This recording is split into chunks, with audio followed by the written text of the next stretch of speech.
Hi, I'm here at Steve Schneiby's studio and I'm taking a silk painting workshop for 2 days and I'm so excited. That's one of his pieces back there and I just can't wait to learn more. Yeah. So I'm Steve Scheibe and I live here. I'm in my studio at Offit Lake. Welcome, welcome. And winter mode on the deck. All the plants. My name of my business is Invisible. And you can maybe get a shot of this, but you don't have to get up. Yep, I saw it. Actually, I already got it. All that's visible is evidence of the invisible. So looking for the seen and unseen real and revealing that through kind of a metaphor, gently, usually references from nature. That's so cool. Yeah. Yeah. And all the media. People say, what medium do you work in? Currently, I'm most... Your heart's in... I'm kind of moving into the transparent oils. Water. Transparent oils. Transparent oils on large canvases, and you probably got a shot of that. Yep. So that's a work in progress. So there's going to be more sky at the bottom. Yep. There's going to be more sky kind of coming up here. So cool. And all through the dark areas. And maybe tone back some of the chroma. I'm not sure. I don't know. I'm liking it. Are you liking it? It's me. Yeah. I can always do another one that doesn't have as much chroma. Yeah. This one needs to be what it is. Yep. It wants to be a party. And it's about, so I used to live in a little cabin, some friends, over on the Deschutes River, which is just like a mile from here. And I walked there many days, and there's some places where you can see the river. And so I got some photos, and so that's what these come from, the Deschutes. So cool. It's inspired by there. I lived there about 3 years, I think. And the Deschutes is such a beautiful, part of our ecosystem and Yes. where we live. It's like a little completely different habitat over there. All the plants, when you get down into the floodplain of the Deschutes, it's all different. Yeah. It's all the ferns and it's just different. I think that's why I love Oaks and maples. like the water. What is the delta? Oh, down in Nisqually. Yeah, the Nisqually Delta is beautiful. We started the day looking at doing a small demo and looking at the supplies we were going to use and doing a tour of his artwork to see what we were going to learn, and kind of he explained each technique he used in the different pieces, including on this silk tie. We were all very interested in his rock techniques, so we went in and looked at that and how he uses waterfall and water techniques in his pieces is just inspiring.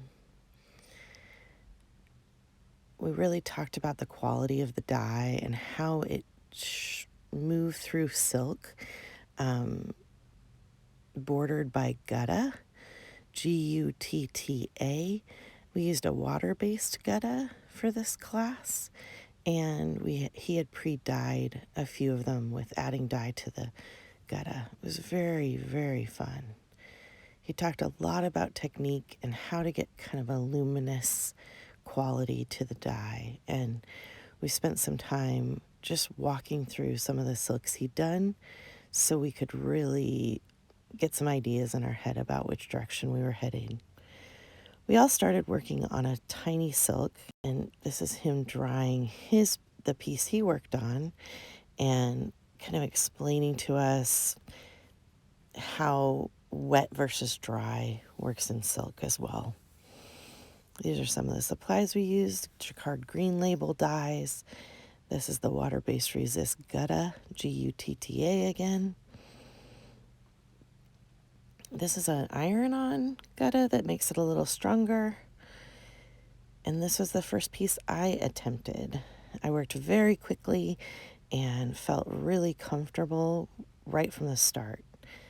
These are the plastic or PVC frames he had created, and this was us stretching the silks onto them. This is my first one with gutta, my first layer of gutta.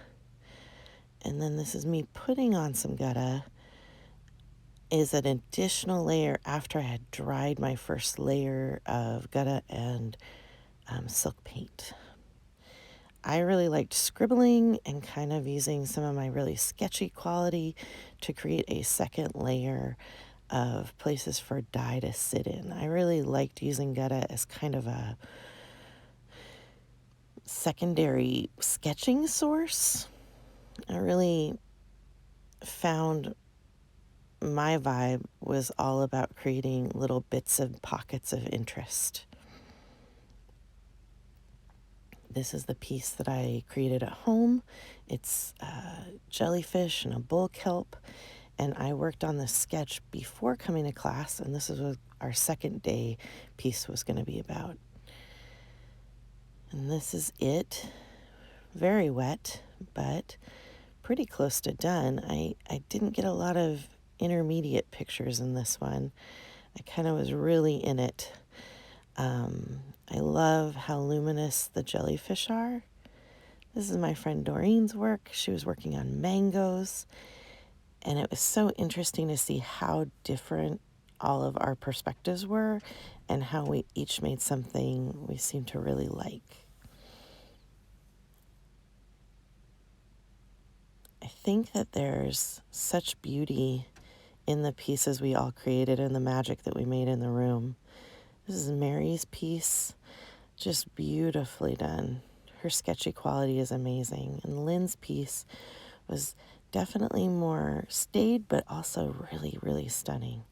This is Mary's second piece on rocks. And to look at what color you think it'll be at the end, you kind of go underneath and look through the silk with light. Here's the rocks finished.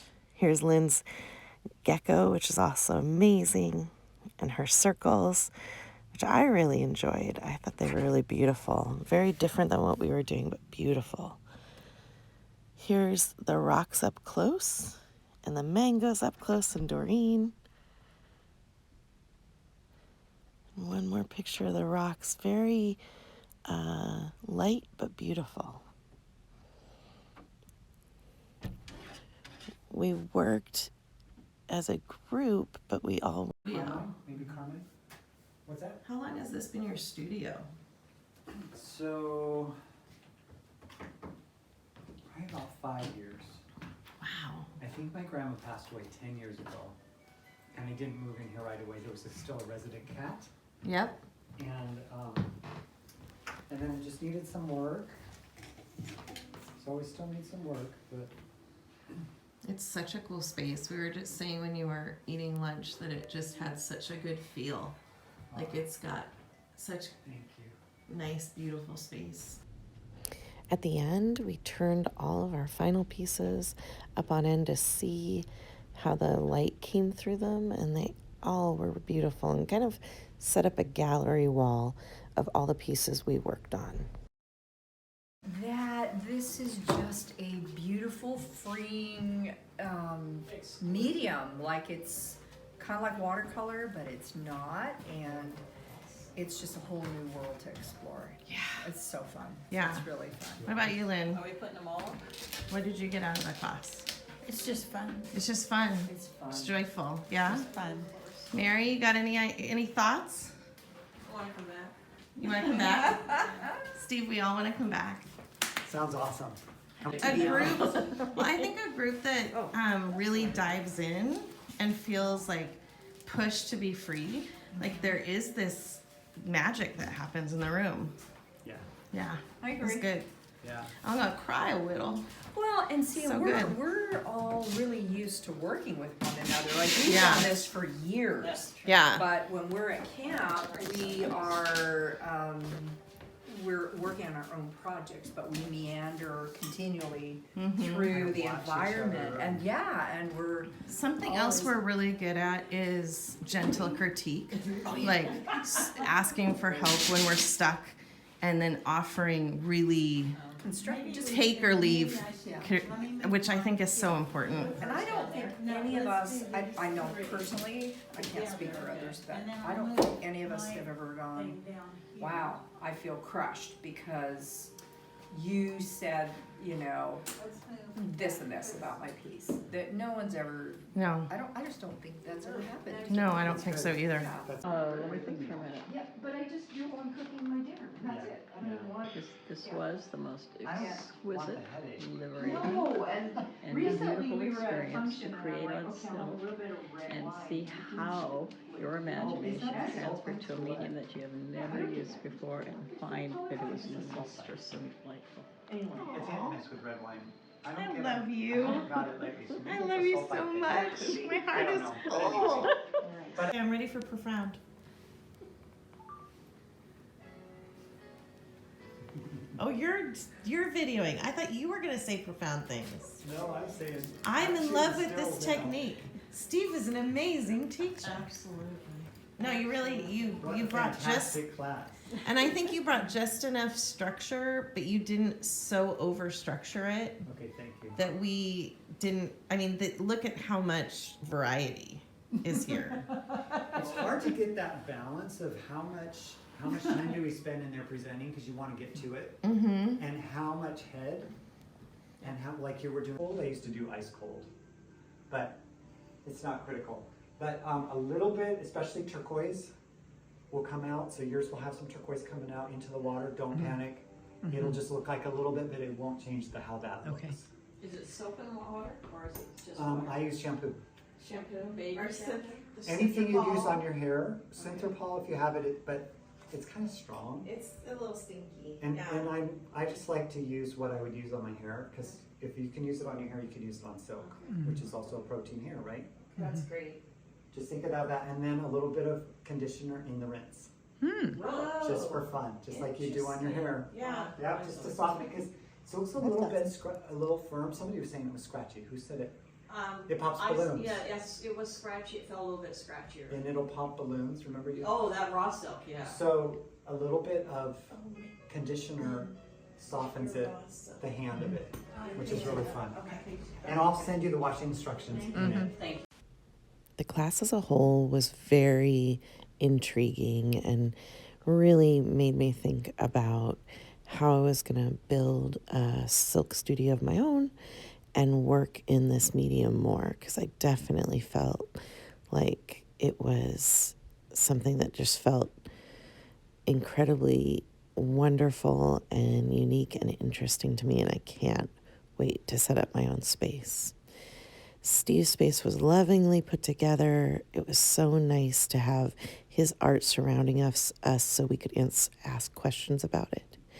And he was a great instructor, and we just loved spending time in his space and seeing all of his work displayed and how we could kind of see the visible in the invisible. And that is his website. So now I'm ironing my piece after washing it. And when I got it home, it was kind of covered in paper and lots of little pieces. So I didn't video that part, but this is me ironing out the last little bit of moisture. And then I hung all the pieces in my studio, and I really, really love the way they turned out. Enjoy. I thought the darks got a little bit darker, and the jellyfish got a little bit lighter. I really love how the bull kelp and that really acidy green turned out on this piece. And this one, oh, it's just beautiful. I love all the scratchy texture and all of the different ways I used the gutta. And then this piece I did as a extra piece in class, and I wanted to do a piece that I was kind of thinking about a commission I'm working on and seeing if this is a technique that they'd be interested in. It turned out really beautiful, I think. This is the first piece I did. Oh, I love it. I love the dark, dark, dark next to the light. Just so fun to work on. Running. Wow. But that's kind of okay too, this sort of bleedy outy sort Yeah. of ness. Bleedy Outy and Ridge Moosh. Ridge moosh. On I Yubo. want to see some ridge moosh. Ridge Moosh on Yubo. Yeah. See now You I both- So these are watercolor on steroids.